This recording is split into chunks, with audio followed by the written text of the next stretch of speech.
Olá, boa tarde. Veja os destaques de hoje do portal da Assembleia. Tribunal Regional Eleitoral apresenta planejamento integrado sobre o processo das eleições no cenário da pandemia da Covid-19.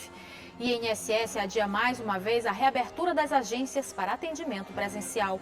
Secretaria de Estado de Esportes apresenta protocolo que regulamenta as atividades esportivas no Maranhão.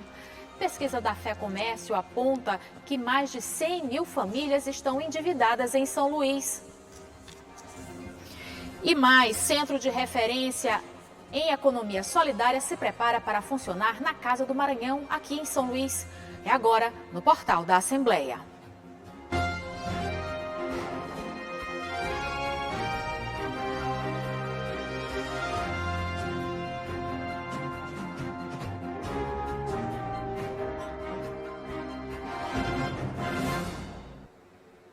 O presidente do Tribunal Regional Eleitoral se reuniu com os gerentes regionais envolvidos no processo das eleições municipais para discutir o planejamento adaptado que será adotado no pleito de novembro.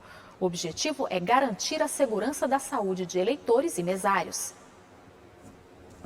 Com a aproximação do dia da votação nas eleições municipais, o TRE Maranhão vem ajustando o processo eleitoral para o pleito de novembro.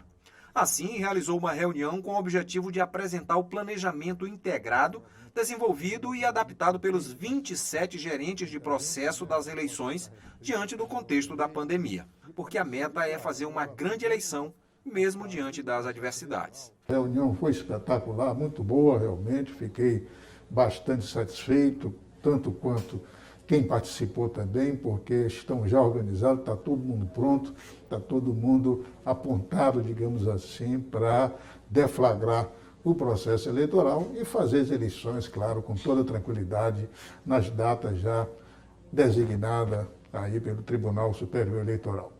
Na reunião, a Justiça Eleitoral tratou de todo o processo envolvendo mesários, logística de urnas e material de votação, auxiliares de apoio às eleições, registro de candidaturas, juntas especiais, entre outros processos. O cenário de pandemia e os ajustes para garantir a segurança da saúde dos eleitores e mesários também esteve em pauta. O presidente do TRE observa que as regras e medidas de proteção serão adotadas e lembra, inclusive, que a biometria não será usada nas eleições deste ano. Assim, será mantida a segurança dos votantes e diminui o tempo das pessoas nas sessões eleitorais. Isso é uma preocupação realmente primeira, né? Claro que o que interessa é a saúde do eleitor, o que interessa é preservar a sua incolumidade de saúde, né? Tanto que o nosso presidente do Tribunal Superior Eleitoral, o ministro Barroso, já determinou que não se vai usar a biometria exatamente para dar uma maior celeridade com relação à votação e, evidentemente, evitar aglomeração de pessoas e proteger tanto quem vai trabalhar como quem vai votar. O eleitor não pode esquecer é que o dia de votação será 15 de novembro e para as localidades onde houver segundo turno, a votação irá ocorrer em 29 de novembro. O Instituto Nacional do Seguro Social adiou mais uma vez a reabertura dos postos para atendimento presencial. A reabertura estava prevista para hoje, mas uma nova data já foi anunciada. O repórter Ronald II tem mais detalhes sobre o assunto. Boa tarde, Ronald. É isso mesmo, Eli Coelho. A reabertura estava prevista inicialmente para o dia 13 de julho e uma primeira prorrogação determinava a retomada gradual dos atendimentos presenciais a partir do dia 3 de agosto. Agora o governo prevê o início da reabertura para o dia 24 de agosto. Mesmo após a reabertura, o tempo de funcionamento das agências será parcial, com 6 horas contínuas, e os atendimentos presenciais serão restritos exclusivamente aos assegurados e beneficiários com prévio agendamento pelos canais remotos, Meu INSS e Central 135, e a serviços que não possam ser realizados por meio de canais de atendimento, como, por exemplo, perícia médica, avaliação social, reabilitação profissional. Portanto, nova data determinada para a reabertura presencial do INSS. Será no dia 24 de agosto. Ronald II, para a TV Assembleia. Durante coletiva de imprensa realizada agora há pouco, o secretário de Esportes do Estado, Rogério Cafeteira, anunciou os detalhes do protocolo que regulamenta as atividades esportivas no Maranhão.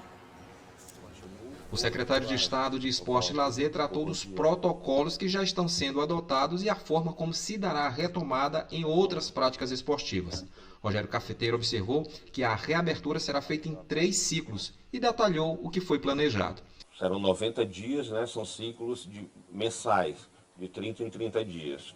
No primeiro ciclo, as atividades se concentrarão em treinamentos individuais, de condicionamento físico, avançando, não havendo nesses grupos de treinamento nenhum caso de contaminação, passa-se para um segundo ciclo, que aí o treinamento já passa a ser feito em duplas, com uma maior interação, mas sendo, obviamente, respeitado os protocolos de distanciamento. Avançando, não havendo também, nesse segundo momento, nenhum caso de contaminação no grupo, passa-se para o terceiro ciclo e aí sim um treinamento já com contato físico entre os atletas. Sobre as competições e atividades escolares, o secretário observou que o protocolo é aguardar o retorno das aulas e que a fiscalização não caberá à CEDEL. Sobre os GEMES, Jogos Escolares Maranhenses, o secretário voltou a declarar que, como se trata de uma competição entre escolas, a CEDEL aguarda o retorno do ano letivo. O retorno das atividades do esporte educacional vai depender, basicamente, de uma definição do calendário da Secretaria de Educação do Estado, né? E nós temos que lembrar que nós funcionamos numa rede estadual. Eu não posso, infelizmente, ter um tratamento para São Luís e o outro para Imperatriz, por exemplo, e um terceiro para Pedreiras. Nós temos que administrar a realidade no geral, o cenário estadual, para que a gente possa voltar às atividades.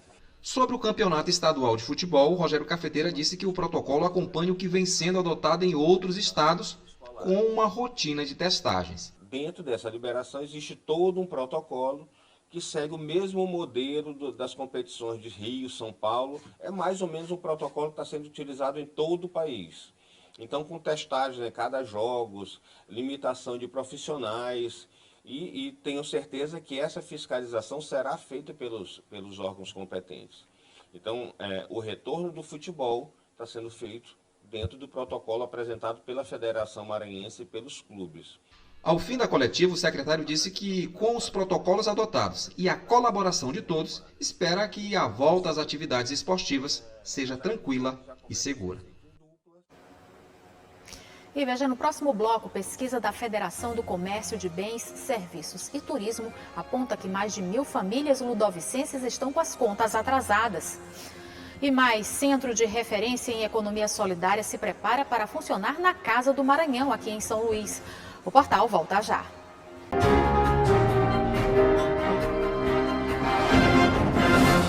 De acordo com os dados divulgados pela Federação do Comércio de Bens, Serviços e Turismo do Estado, a FEComércio, cerca de 113.000 famílias ludovicenses estão com as contas em atraso.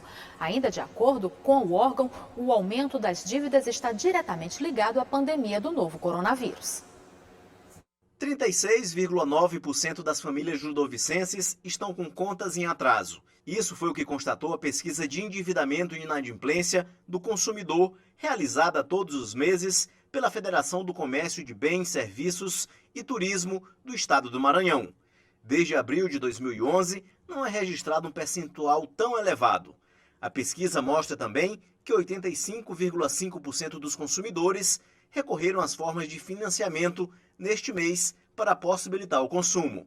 Na avaliação mensal, a inadimplência avançou 17,1% em relação ao mês de junho e na comparação anual subiu 29,5% sobre julho do ano passado. De acordo com a pesquisa, mais de 113.000 famílias de São Luís estão em situação de inadimplência atualmente. As principais dívidas contraídas pelos consumidores no período foram o cartão de crédito, com 65,5%, e os carnês de lojas, com 26,1%. E tudo isso é reflexo dos impactos negativos da pandemia na economia local. A gente teve aí 3 meses de restrições sobre o comércio e sobre as atividades econômicas como um todo, o que gerou restrições sobre a renda do consumidor.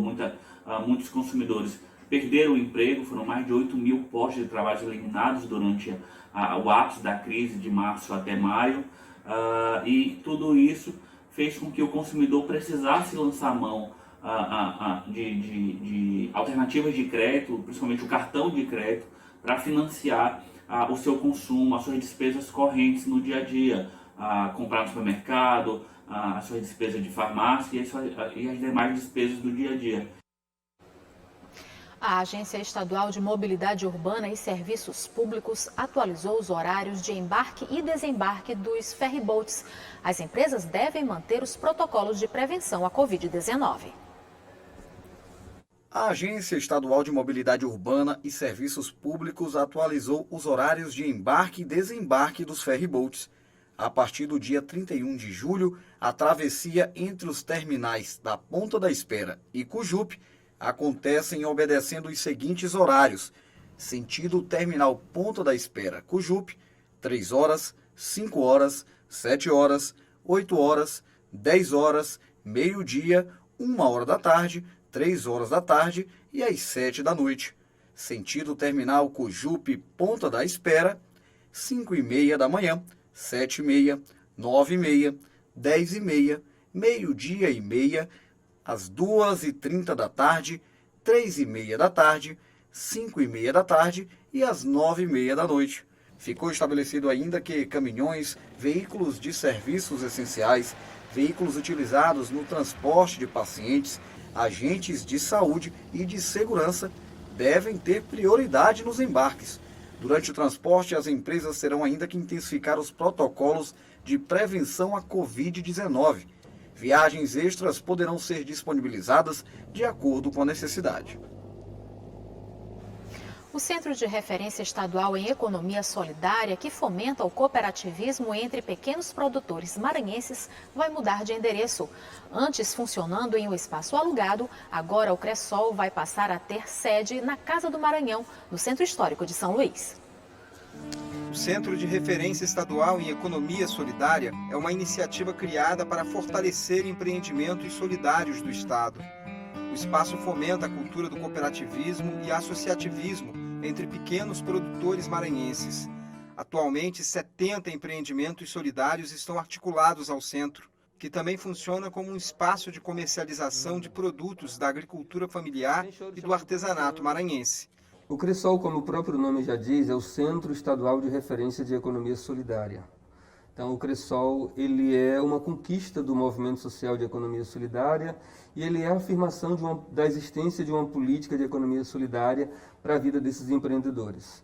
É uma resposta também ao modelo capitalista de produção, que aposta na competitividade, e a economia solidária, como o próprio termo já expressa, aposta na solidariedade entre os pequenos para se tornarem fortes.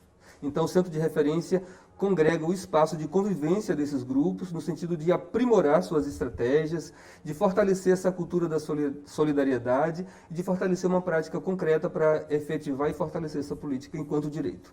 A sede onde funcionava o Cressol em São Luís era um espaço alugado. Com o fim do contrato, haverá uma mudança de endereço. E a nova sede dos empreendimentos solidários na capital maranhense será bem aqui, neste prédio, a Casa do Maranhão. O projeto arquitetônico virtual que prevê adaptações no novo espaço foi apresentado e aprovado por representantes dos empreendimentos solidários e do governo do estado. Além do Cressol, a Casa do Maranhão também vai abrigar o movimento interestadual de mulheres quebradeiras de coco babaçu. A entrega do espaço deve acontecer até o final do mês de agosto. É o governo reconhecendo o movimento mais uma vez, dizendo: nós vamos oferecer para vocês um espaço em definitivo, nas melhores condições possíveis, adequadas, atraente, não é, que é a Casa do Maranhão, que será amplamente reestruturada e adequada às necessidades, tanto do Cressol quanto do MIC-CB. E o portal da Assembleia fica por aqui. Para rever as reportagens de hoje, acesse o site al.ma.leg.br/tv. Boa tarde para você e até amanhã.